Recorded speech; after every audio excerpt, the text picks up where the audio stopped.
Morning everybody. So today you're on my dog walk and we've got lots of bales of haylage in the field which are supporting cancer research, I think, which is lovely. So we're on our walk. Yesterday I was up here checking my hedgerows and not only have we got lovely blackberries, we've got my favourite rosehips.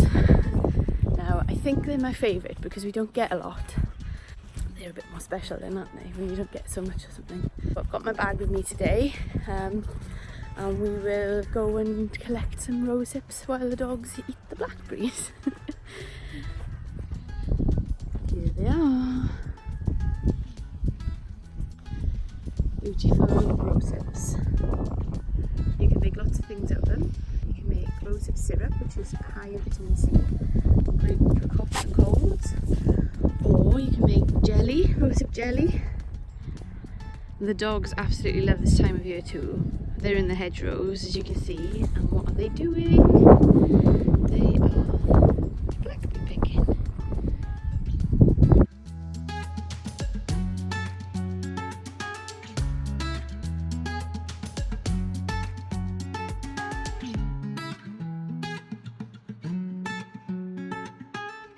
Hi everybody! So the weather outside is frightful. Now it's raining. The weather's really changed, so the chicken coop run has been put on hold. I've put part 1 up already, so you can have a little look at where we got to. It's quite urgent that we get the chicken coop run done because I caught on camera the culprit. And it is a very large buzzard, so there's nothing we can do about that apart from try and keep our chickens undercover. So it's going to be a change of lifestyle for our chickens, no longer free range, but they do have to be kept in run. So back inside today, and I'm going to do something with the rosehips that we collect. So this is what we ended up with on our hedgerow forage. All these beautiful rosehips. Look at the colour. Packed with vitamin C. Today I'm going to make rosehip jelly, rosehip and crabapple jelly. Rosehip jelly on its own doesn't set very well. With the addition of the crabapples, we get a good set because the crabapples contain lots of pectin. So we need to go through this little pile of rosehips and just get rid of all of the leaves and the stems.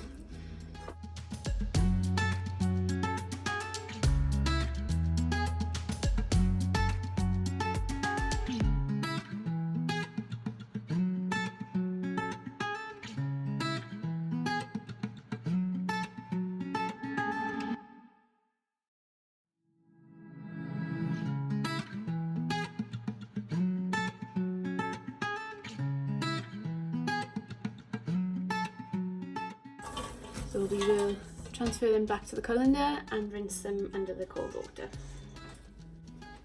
You may have noticed that these are actually frozen. So usually you should leave the rosehips on the bush until after the first frost, but generally by the time our first frost comes, the birds have eaten them all. So I like to get them in the freezer and then they have their frost.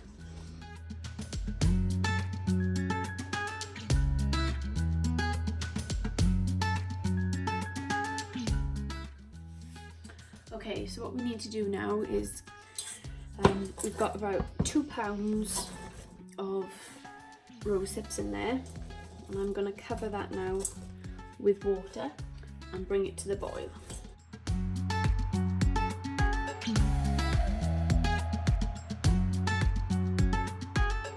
We also need 4 pounds of crab apples.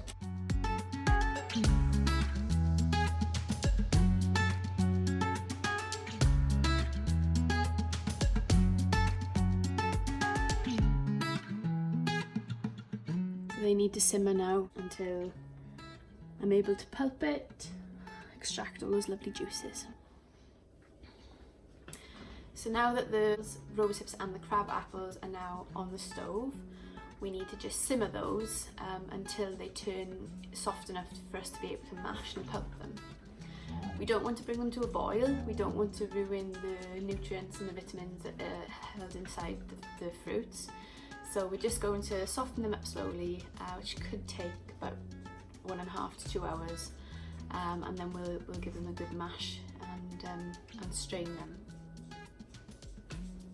Okay, so before we strain the rosehip pulp and the apple pulp, I'll wash up some of my jam jars, soapy water, and sterilise them by putting them in the oven upturned on a rack until they're dry, basically, so about 15 minutes. So by the time I've finished straining the fruit, they should be ready, and then we'll get on to the jam making.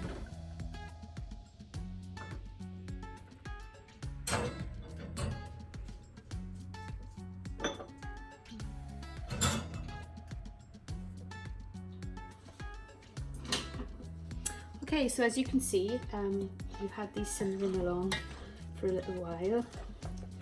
Now I'm just going to give them a little mash to help to get the juices flowing. They've been simmering now for about an hour, I would say. So I'll just keep them going. Look at that lovely mush. It smells beautiful. I'm going to top up a little bit of water.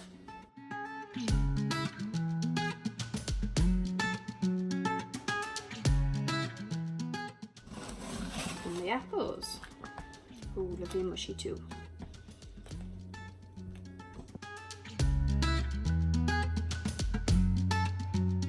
Now we're going to sieve out all of the lumps from the rosehip pulp. And get the liquid which we will be using to make our jelly.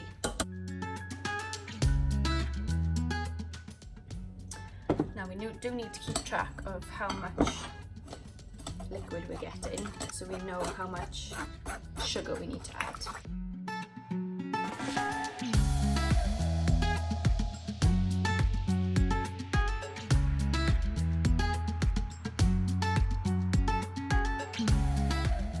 See that lovely juice coming out.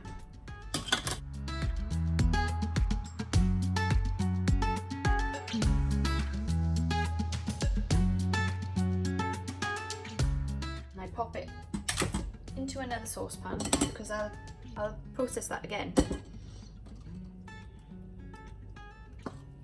Perhaps I'll make some syrup or similar.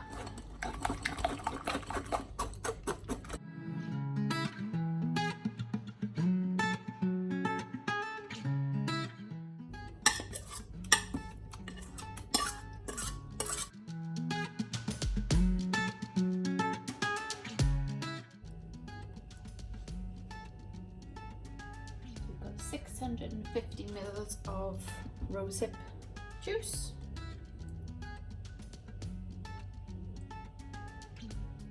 And we'll need about the same amount of apple juice. That's perfect.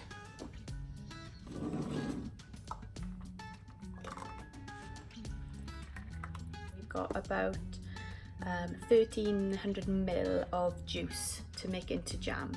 Around 1400 grams of sugar. So we'll go ahead and weigh that out now. And don't worry if you didn't catch the exact measurements, I'll put the recipe in the comments below.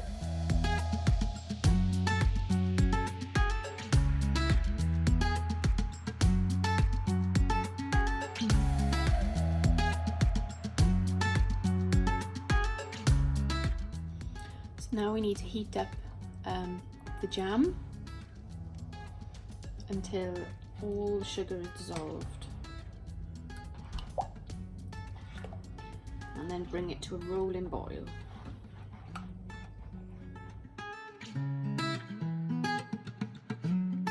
So to test the set, what we do is we put this plate in the fridge so it's nice and cold, and we will just get a spoonful of jam, pop it on there. Obviously the jam is very hot, so when it hits that plate it should cool down pretty quick.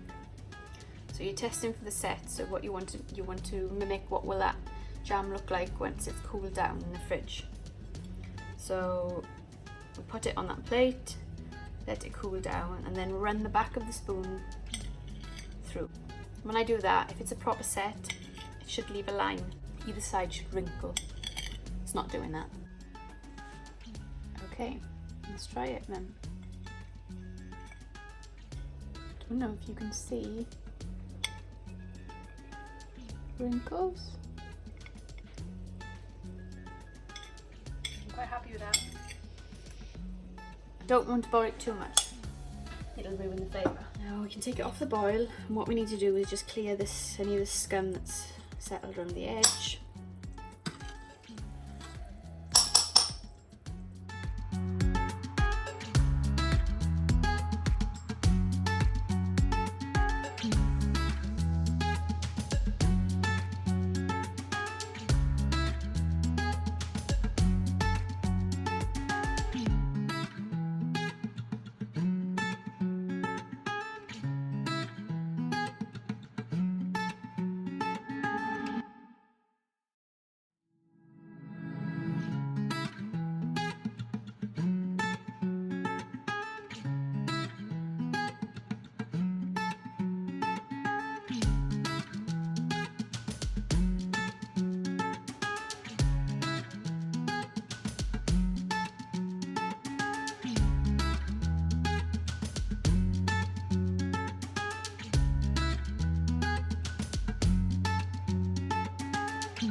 Jars of beautiful rosehip jelly.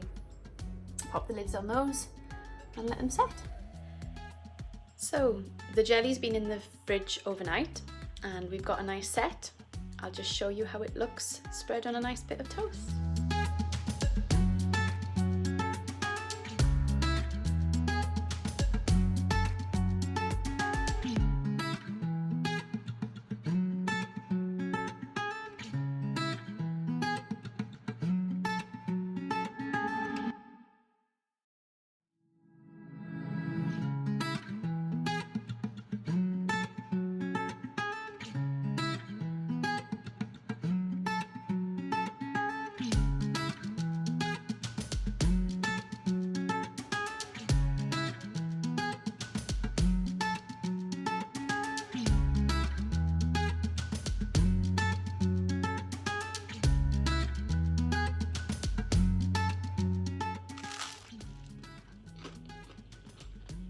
That's really nice.